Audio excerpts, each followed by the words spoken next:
ఉద్యానవన పంటలు అంటే ఏంటి?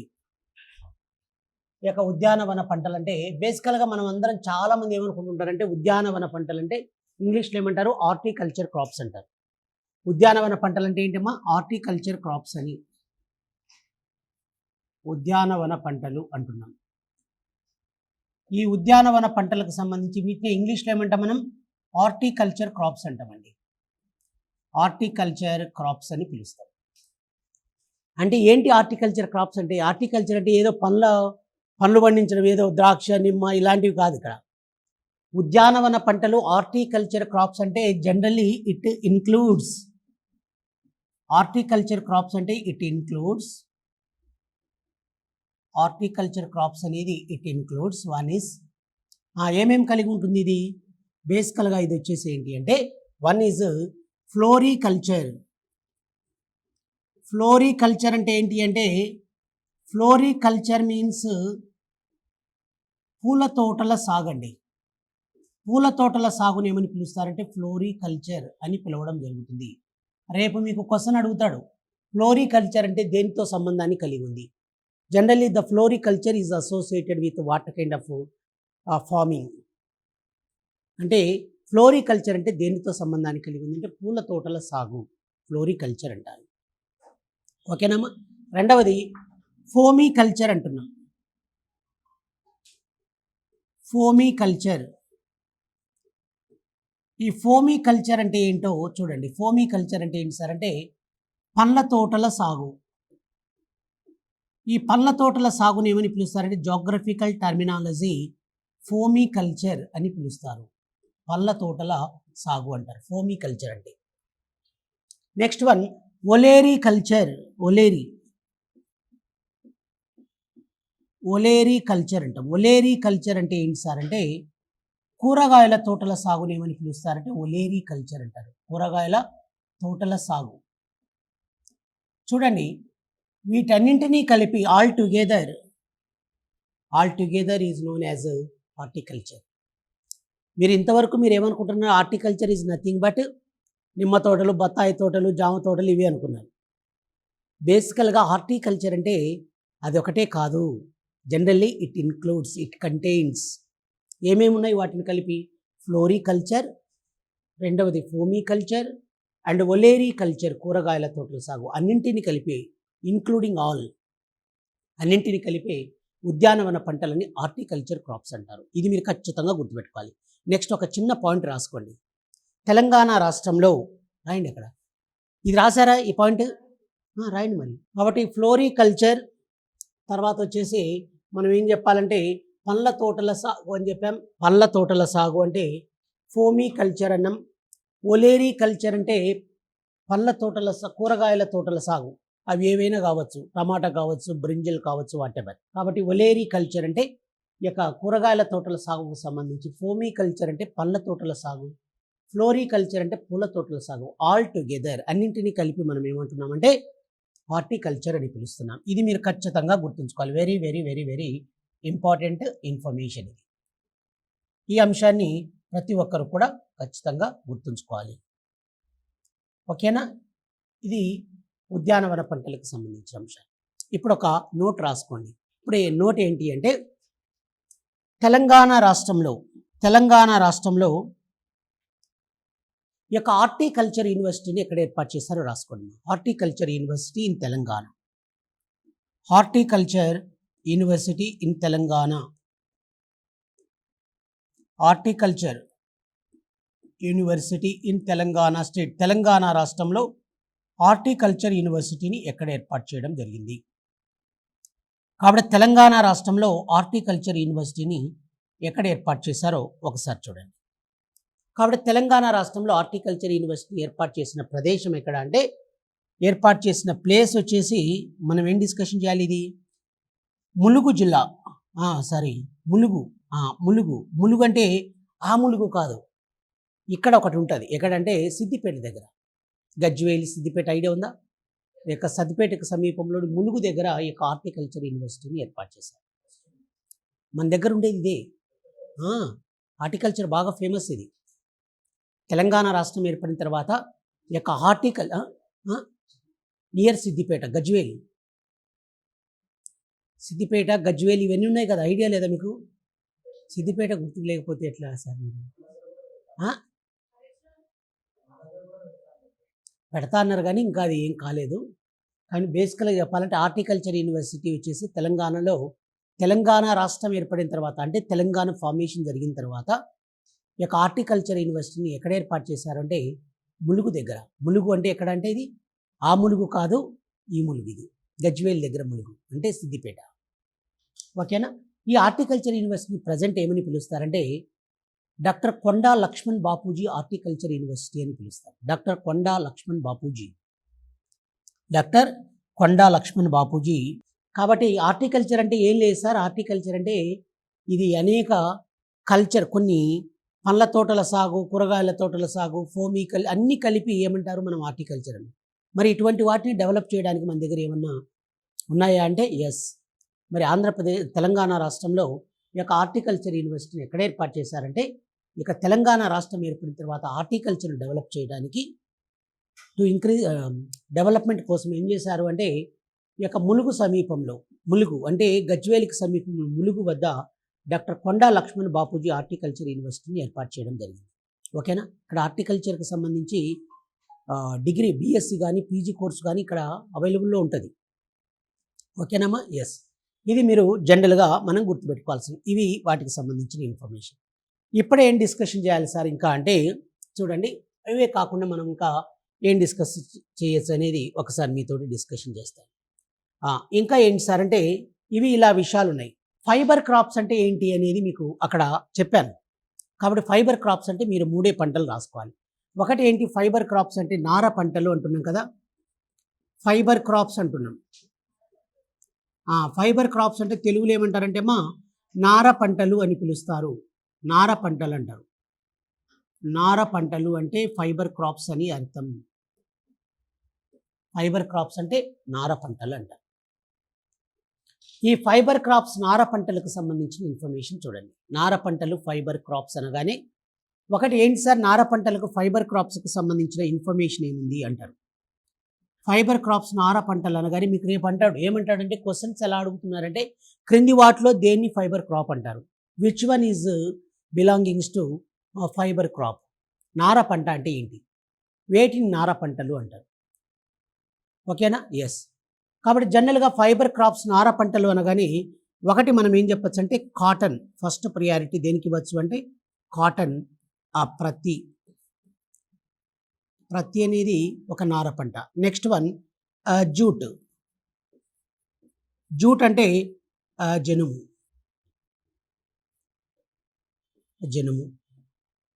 థర్డ్ వన్ కాటన్ ఒకటి, జూట్ ఒకటి. నెక్స్ట్ వన్ న్యాచురల్ సిల్క్ అంటే సహజ పట్టు. న్యాచురల్ సిల్క్ అంటే ఏంటండి, సహజ పట్టు. వీటిని ఏమని పిలుస్తారు అంటే ఫైబర్ క్రాప్స్ అంటారు. కాబట్టి రేపు మనకు గతంలో వచ్చేసి ఎస్ఐ ఎగ్జామినేషన్స్లో, గతంలో ఎస్ఐలో కానీ కానిస్టేబుల్లో కానీ మీకు ఇలా అడిగారు. ఒక్కోసారి డైరెక్ట్ క్వశ్చన్స్ అడుగుతారు, ఒక్కోసారి ఎలా అడుగుతారంటే match the following, match the pair అంటాడు, జతపరచండి అంటాడు. ఇంకొకసారి ఎలా అంటాడంటే స్టేట్మెంట్ రూపంలో కూడా అడగడం జరుగుతుంది. స్టేట్మెంట్స్ రూపంలో కూడా అడగడం జరుగుతుంది. కాబట్టి మనం అన్నింటినీ దృష్టిలో పెట్టుకొని చెప్పాలి. కాబట్టి నార పంటకు సంబంధించి సరికాని అంశం, which of the following is incorrect under fibre crop అంటే నార పంట విషయంలో సరికాని అంశం ఏది కింది వాటిలో ఇన్కరెక్ట్ అన్నప్పుడు మీకు కింద ఆప్షన్స్ ఏమంటాడంటే ప్రత్తి అనేది వాణిజ్య పంట, రెండవది సెకండ్ వన్ వచ్చేసి జనుము అనేది నార పంట. 1 మరియు 2 సరైన సమాధానాలు. 4వది వచ్చేసి పై వాటిలో ఏది కాదు. ఇలా రకరకాలుగా అడుగుతాడు. కాబట్టి బేసికల్గా చెప్పాలంటే కాటన్, జూట్ జనుము, న్యాచురల్ సిల్క్ అంటే సహజ పట్టు. వీటిని ఏమని పిలుస్తారంటే ఫైబర్ క్రాప్స్ అని నార పంటలు అంటారు. వీటికి సంబంధించిన ఇన్ఫర్మేషన్ మీతోటి నేను డిస్కషన్ చేస్తాను. ఓకేనా? ఎస్. మన తెలంగాణ రాష్ట్రంలో ఏంటి పరిస్థితి అనేది మీతోటి నేను క్లియర్గా డిస్కషన్ చేస్తాను. ఓకేనా? ఎస్. ఇప్పుడు చూడండి, ఒక్కో దాని గురించి మనం డిస్కషన్ చేస్తూ ముందుకెళ్ళాలి. ఏంటి సార్ అంటే ఒకటి ఫుడ్ క్రాప్స్, ఆహార పంటలు అని రాసుకోండి. మొదటిది ఆహార పంటలకు సంబంధించిన ఇన్ఫర్మేషన్. ఆహార పంటలు అంటే ఫుడ్ క్రాప్స్. ఈ యొక్క ఆహార పంటలకు సంబంధించిన ఇన్ఫర్మేషన్ చూడండి. ఆహార పంటలు అన్నాం. ఈ ఆహార పంటల్లో ఫస్ట్ ఆఫ్ ఆల్ మనం ఏం డిస్కషన్ చేయాలంటే గోధుమ పంట వీట్ క్రాప్కి సంబంధించిన ఇన్ఫర్మేషన్ మీతోటి డిస్కషన్ చేస్తాం. వీట్ క్రాప్, వీట్ అంటే ఏంటండి? గోధుమ పంట. గోధుమ పంటకు సంబంధించిన ఇన్ఫర్మేషన్, గోధుమ పంట అంటున్నాం. ఇక్కడ చూడండి, గోధుమ పంట అనగానే కొన్ని విషయాలు మనకు స్పష్టంగా తెలుస్తాయి. ఎలా అంటే గోధుమ పంట అంటే ఏంటి, ఎలా సార్ ఏంటి, దీనికి సంబంధించిన ఇన్ఫర్మేషన్ అంటారు. గోధుమ పంట అంటే ఇది ఎలా పండుతుంది, ఏంటి దీని యొక్క లక్షణాలు ఏంటి, ఎలా విషయాలంటే వీట్ క్రాప్ గోధుమ పంట అనగానే చూడండి, వీట్ క్రాప్ గోధుమ పంట అంటే జనరల్గా దీనికి geographical and climatic conditions, geographical and climatic conditions అంటున్నాం. జాగ్రఫికల్ అండ్ క్లైమేటిక్ కండిషన్స్, ఎలాంటి జాగ్రఫికల్ అండ్ క్లైమేటిక్ కండిషన్స్ కావాలి అనే దానిపై ఒకసారి అందరూ కూడా అబ్జర్వ్ చేయండి sir. Very very very important. రేపంటాడు క్వశ్చన్, గోధుమ పంటకు కావలసిన అనుకూలమైన వాతావరణ పరిస్థితి కాని అంశం ఏది అంటాడు. మీకు తెలియాలి అక్కడ ఏమి, ఎలా గోధుమ పంట పండాలంటే ఏమేం కావాలి. ఇప్పుడు కందిపప్పు పండాలంటే మీకు ఏమో తెలుసు, వర్షం తక్కువగా ఉండాలి, ఎర్ర నీళ్ళు ఉండాలి అనేది చక్కచక్క చెప్పేస్తామా. ఈయన కూడా కంది. మీ ఎక్కడి నుంచి వచ్చారు? యాదగిరిగుట్ట, యాదాద్రి భువనగిరి. కాబట్టి మీకు జనరల్గా టక్క చెప్పేస్తారు మీరు, అంతే కదా నాగేష్? కాబట్టి బేసికల్గా ఏంటి సార్, మరి వీట్ క్రాప్ పండాలంటే ఏం కావాలి? వీట్ క్రాప్ పండాలి అంటే పర్టికులర్గా వచ్చేసి జాగ్రఫికల్ అండ్ క్లైమేటిక్ కండిషన్స్, అనుకూలమైన భౌగోళిక వాతావరణ పరిస్థితులు ఎలా ఉండాలో చూడండి. ఒకటి, మోడరేట్ టెంపరేచర్ కావాలి. మోడరేట్ టెంపరేచర్, మోడరేట్ టెంపరేచర్ అంటే ఏంటి సార్ అంటే మిత ఉష్ణోగ్రత కావాలి. టెంపరేచర్ ఎక్కువ ఉంటే పంట పండదు ఇది, కాబట్టి moderate temperature. Next one, moderate rainfall, మిత వర్షపాతం కూడా అవసరమే. Moderate temperature and moderate rainfall, మిత ఉష్ణోగ్రత మిత వర్షపాతం. ఇక్కడ మోడరేట్ టెంపరేచర్ అంటున్నారు సార్, ఎంత సార్ అంటే 15 డిగ్రీల సెల్సియస్ టు 20 డిగ్రీల సెల్సియస్ టెంపరేచర్ అనేది అవసరం. ఓకేనా, 15 to 20 డిగ్రీల సెల్సియస్ టెంపరేచర్. మరి మోడరేట్ రెయిన్ఫాల్ అంటే 70 centimetres to 130 centimetres annual rainfall అంటే వార్షిక వర్షపాతం అవసరం. ఎంత వర్షపాతం కావాలి దీనికి? 70 నుంచి 130 సెంటీమీటర్ల వార్షిక వర్షపాతం అనేది అవసరం అండి. అంటే moderate temperature and moderate rainfall. బేసికల్గా దేశవ్యాప్తంగా మనం అబ్జర్వ్ చేసామనుకోండి, ఇక దేశవ్యాప్తంగా అబ్జర్వ్ చేస్తే ఇక వీట్ క్రాప్ అనేది ఏ నేలల్లో ఎక్కువగా పండిస్తారు సార్ అంటే అల్లువియల్ సాయిల్స్లో, అంటే వెల్ డ్రైన్డ్ అల్లువియల్ సాయిల్స్, అంటే పొడిబారిన వండలి మృతికలు ఎక్కువగా పండిస్తారు. పొడిబారిన వండలి మృతికలు అంటే వండలి అంటే ఒండ్రు నేలలు, ఈ పొడిబారిన వండలి మృతికల్లో పండిస్తారు దేశవ్యాప్తంగా. కానీ ఇక్కడ మన తెలంగాణ రాష్ట్రానికి వస్తే తెలంగాణ రాష్ట్రంలో ఈ యొక్క వీట్ క్రాప్ను పర్టికులర్గా ఎక్కడ పండిస్తున్నారు అంటే నల్లరేగడి మృతికల్లో పండిస్తున్నారు. కాబట్టి దక్కన్ ప్లాట్యూలో, దక్కన్ పీఠభూమిలో, దక్కన్ ప్లాట్యూ అంటే దక్కన్ పీఠభూమి, ఈ దక్కన్ పీఠభూమిలో ఎక్కడ పండిస్తున్నారు గోధుమ పంటను? బ్లాక్ సాయిల్స్, నల్లరేగడి నీళ్ళల్లో పండించడం జరుగుతుంది. బ్లాక్ సాయిల్స్ నల్లరేగడి నీళ్ళల్లో పండించడం జరుగుతుంది. సరే, అన్ని ప్లేసుల్లో దేశవ్యాప్తంగా ఉత్తరప్రదేశ్ కావచ్చు, పంజాబ్ కావచ్చు, హర్యానా కావచ్చు, ఎక్కడైనా సరే ఏ సాయిల్స్లో వెల్ డ్రైన్డ్ అల్లువియల్ సాయిల్స్ అంటే పొడిబారిన వండలి ముత్తుకలో పండిస్తున్నారు. మరి మన దగ్గర విషయానికి వస్తే దక్కన్ ప్లాట్లో మనం ఎక్కడున్నాం సార్? దక్కన్ పీఠభూమిలోనే కదా ఉండేది. కాబట్టి దక్కన్ పీఠభూమిలో బ్లాక్ సాయిల్స్ నల్లరేగడి నీళ్ళల్లో పండిస్తున్నారు. ఇది మీరు ఖచ్చితంగా గుర్తుపెట్టుకోవాలి. Very very important. అంటే ఎగ్జంప్షన్, మినహాయింపు. అక్కడేమో వండలి మృతికలు, ఇక్కడేమో దక్కన్ ప్లాట్లో వచ్చేసి నల్లరేగడి నీళ్ళల్లో ఈ యొక్క గోధుమ పంటను బాగా పండిస్తున్నారు బ్లాక్ సాయిల్స్లో. ఓకేనా. ఇంకొక విషయం ఏంటంటే ఈ యొక్క వీట్కి సంబంధించి, ఈ యొక్క వీట్ క్రాప్కి సంబంధించి మన తెలంగాణ రాష్ట్రంలో టాప్ ఎవరున్నారు సార్ అంటే ఏ జిల్లా బాగా పండిస్తుందంటే ఆదిలాబాద్ జిల్లాలో బాగా పండిస్తున్నారండి. ఆదిలాబాద్ డిస్ట్రిక్ట్ వచ్చేసి టాప్లో ఉందండి ఆదిలాబాద్ ప్రొడక్షన్లో. కాబట్టి వీట్ ప్రొడక్షన్లో టాప్ డిస్ట్రిక్ట్ ఏది అంటే ఆదిలాబాద్. ఆదిలాబాద్ జిల్లాలో బాగా పండిస్తున్నారు. కాబట్టి ఉత్పత్తి ప్రొడక్షన్ పరంగా టాప్ ఎవరున్నారంటే ఆదిలాబాద్ జిల్లా. ఆదిలాబాద్ జిల్లా టాప్ పొజిషన్లో ఉంది ఉత్పత్తి పరంగా వీట్ క్రాప్లో. ఓకేనా? ఇది మీరు జనరల్గా ఇలా విషయాలు గుర్తుపెట్టుకోవాలి. ఇది వీట్ క్రాప్కి సంబంధించి మన దగ్గర చెప్పాల్సిన అంశం ఇంతే. మీకు నేను ఆల్రెడీ ఇండియన్ జియోగ్రఫీ చెప్పేటప్పుడు ఏం చెప్పానంటే ఈ యొక్క వీటికి సంబంధించి చాలా అంశాలు చెప్పాను. 1960 అండ్ 61లో ఐఏడిపిలో భాగంగా మరి యొక్క ఎక్కడెక్కడ Aligarh in Uttar Pradesh, next one Ludhiana in Punjab, దానికి సంబంధించిన విషయాలన్నీ కూడా డిస్కషన్ చేశాను. మరి ఇక్కడ మనం ఏం డిస్కషన్ చేయాలంటే వీట్ క్రాప్కు సంబంధించి మన దగ్గర డిస్కషన్ చేయాల్సిన అంశం ఏంటంటే జాగ్రఫికల్ అండ్ క్లైమేటిక్ కండిషన్స్. ఒకటి moderate temperature and moderate rainfall, మిత ఉష్ణోగ్రత మిత వర్షపాతం. మిత ఉష్ణోగ్రత 15 to 20.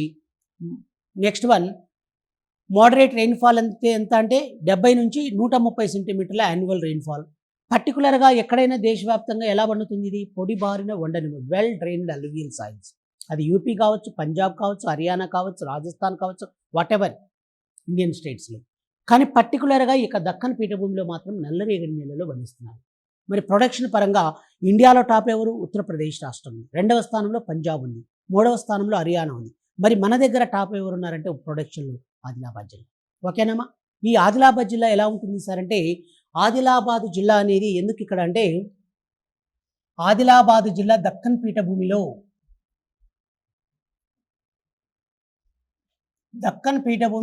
ఆదిలాబాద్ అనేది దక్కన్ ప్లాటూలో ఆదిలాబాద్ అనేది ఎంత హైట్లో ఉంటుందంటే ఆదిలాబాద్ అనేది ఎంత హైట్లో ఉంటుందంటే సముద్ర మట్టానికి 900 మీటర్స్ అండి.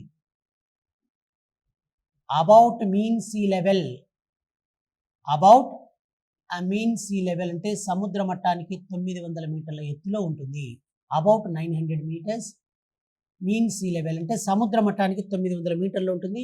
కోల్డ్ క్లైమేట్ అంటే మోడరేట్ టెంపరేచర్ ఉంటుంది, మోడరేట్ రెయిన్ఫాల్ ఉంటుంది.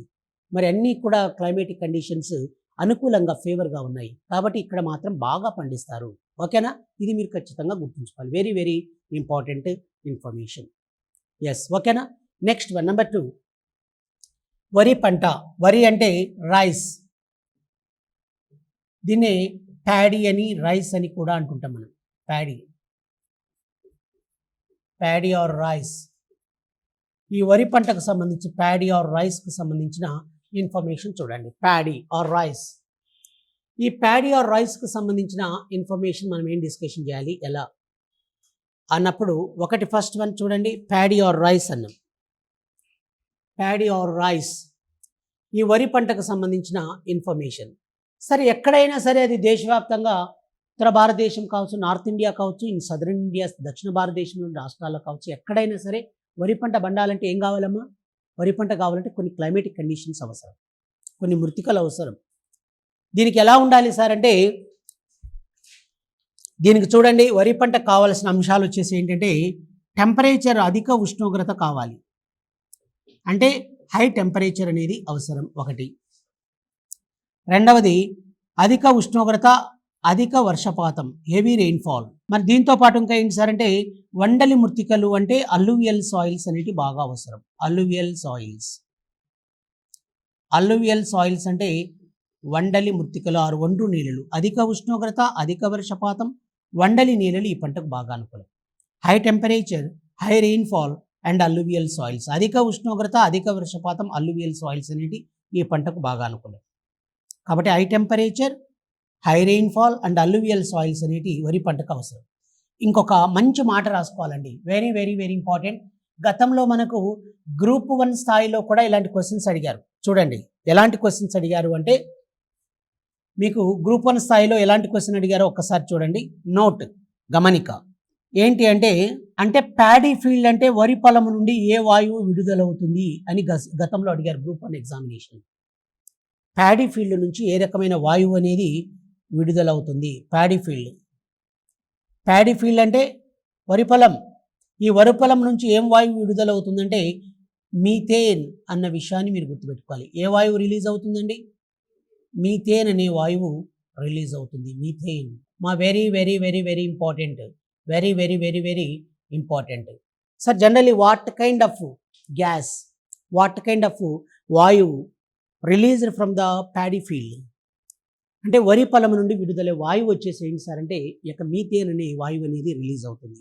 ఇది గతంలో గ్రూప్ 1 ప్రీవియస్ క్వశ్చన్ ఇలాంటివి కూడా అడుగుతున్నాడు. కాబట్టి దీనికి ఎలా ఉండాలి అంటే టెంపరేచర్ బాగా ఉండాలి. టెంపరేచర్తో పాటు ఏం కావాలంటే హెవీ రెయిన్ఫాల్ అంటే అధిక వర్షపాతం కావాలి. అల్లువియల్ సాయిల్స్ అంటే వండలి మృత్తికలు బాగా అవసరం. దానికి తోడు ఏంటి సార్ అంటే ఈ యొక్క ప్యాడీ ఫీల్డ్లో సార్ వాటర్ ఎప్పటికి ఉండాలి. మీకు తెలుసా ఆ విషయం, నేను చెప్పాల్సిన అవసరం లేదు. వరి పొలం పెట్టామంటే ప్రతిరోజు నీళ్ళు పెట్టాల్సిందే, అవునా కదా? వరి కంపల్సరీకి వాటర్ లేకపోతే లేదు, పంట రాదు. కాబట్టి కంపల్సరీ ప్రతిరోజు వచ్చేసి క్రమం తప్పకుండా సిస్టమేటిక్గా వాటర్ పెడితేనే అది పంట వస్తుంది, లేకపోతే పంట రాదేం రాదు. కాబట్టి దానికి మరి ఇక వాటర్ కట్టి కట్టి ఏమవుతుంది సార్ అంటే ఒక గ్యాస్ అనేది ఫామ్ అవుతుంది అక్కడ ప్యాడీ ఫీల్డ్లో. ఆ రకమైన గ్యాస్ ఏంటి, ఆ వాయువు ఏంటంటే మీథేన్. కాబట్టి what kind of gas released from the paddy field అని క్వశ్చన్ అడిగితే మీథేన్. మీథేన్ అనే వాయువు వరి పొలం నుండి రిలీజ్ అవుతుంది. ఓకేనా? ఇది ఇలాంటివి విషయాన్ని గుర్తుపెట్టుకోవాలి. మరి వరి సాగును ఏమని పిలుస్తారో మీరు ఒక్కసారి గుర్తుపెట్టుకోండి. వరి సాగును అంటే ప్యాడీ ఫార్మింగ్. ప్యాడీ ఫార్మింగ్ అంటే వరి సాగు అంటున్నాం. ప్యాడీ ఫార్మింగ్ అంటున్నాం. వరి సాగును ఏమంటారో ఒకసారి చూడండి. ఈ వరి సాగును ఏమంటారంటే ప్యాడీ ఫార్మింగ్ అంటున్నాం కదా, వరి సాగును ఏమంటారు సార్ అంటే హో కల్చర్ అని పిలుస్తారు. హో కల్చర్ అని పిలవడం జరుగుతుంది. ఏమంటారండి దీన్ని? హో కల్చర్. వరి సాగును ఏమంటారు? హో కల్చర్ అంటారు. హో కల్చర్ అని పిలుస్తారండి. హో కల్చర్ అంటారు. కాబట్టి ప్యాడీ ఫార్మింగ్ని ఏమంటారంటే హో కల్చర్ అని కూడా పిలుస్తారు. మరి మన తెలంగాణ రాష్ట్రంలో according to socio economic survey of Telangana, as per socio economic survey of Telangana, Telangana సామాజిక ఆర్థిక సర్వే ప్రకారం, as per socio economic survey of Telangana, Telangana సామాజిక ఆర్థిక సర్వే ప్రకారం, as per socio economic survey of Telangana సామాజిక ఆర్థిక సర్వే ప్రకారం ప్రొడక్షన్లో టాప్ ఎవరున్నారంటే నల్గొండ అన్న విషయాన్ని మీరు గుర్తుపెట్టుకోవాలి. ప్రొడక్షన్ ఉత్పత్తిలో, వరి ఉత్పత్తిలో టాప్ ఎవరున్నారు?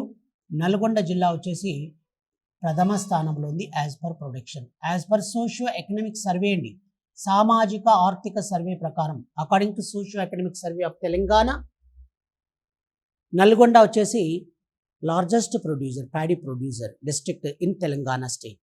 తెలంగాణ రాష్ట్రంలో ఈ యొక్క ప్యాడీ ప్రొడక్షన్లో నల్గొండ అనేది ప్రథమ స్థానంలో ఉంది. బేసికల్గా ఒక అందరూ కూడా అంటుంటారు ఏమంటారంటే కరీంనగర్. కరీంనగర్ అంటే ఇది గతం మాట అండి. తర్వాత కరీంనగర్ వచ్చేసి స్ప్లిట్ అయిపోయింది. అంటే డిస్ట్రిక్ట్ రీఆర్గనైజేషన్ అంటే జిల్లాల పునర్వ్యవస్థీకరణ జరిగింది. ఈ యొక్క జిల్లాల పునర్వ్యవస్థీకరణ జరిగిన తర్వాత కరీంనగర్ నుంచి కొన్ని విడిపోయాయి. పెద్దపల్లి కావచ్చు, జగిత్యాల కావచ్చు, ఇలా డివైడ్ అయిపోయాయి. మరి ఇనిషియల్గా అంటే ప్రీవియస్లీ దీన్ని ఏమని పిలిచేవాళ్ళంటే కరీంనగర్ని రైస్ బౌల్ ఆఫ్ తెలంగాణ అని పిలిచేవాళ్ళు. Rice bowl of Telangana, Telangana రాష్ట్రం యొక్క ధాన్యాగారం అని దేని పిలుస్తారంటే ఈ యొక్క కరీంనగర్ను రైస్ బౌల్ ఆఫ్ తెలంగాణ అని పిలిచేవాళ్ళు. ఎప్పుడైతే డిస్ట్రిక్ట్ రీఆర్గనైజేషన్ ఇప్పుడు కొంచెం తగ్గింది, కానీ as per socio economic survey, సామాజిక ఆర్థిక సర్వే ప్రకారం నల్గొండ అనేది ప్రథమ స్థానంలో ఉందన్న విషయాన్ని మీరు గుర్తుంచుకోవాలి. Very very very important information. ఓకేనా? క్లియర్ నగేష్? ఎస్, ఇది మనం ప్యాడీకి సంబంధించిన విషయాలు. కాబట్టి గోధుమ చెప్పాం, వరి, గోధుమ. నెక్స్ట్ వన్ జొన్న విషయానికి వద్దాం. జొన్న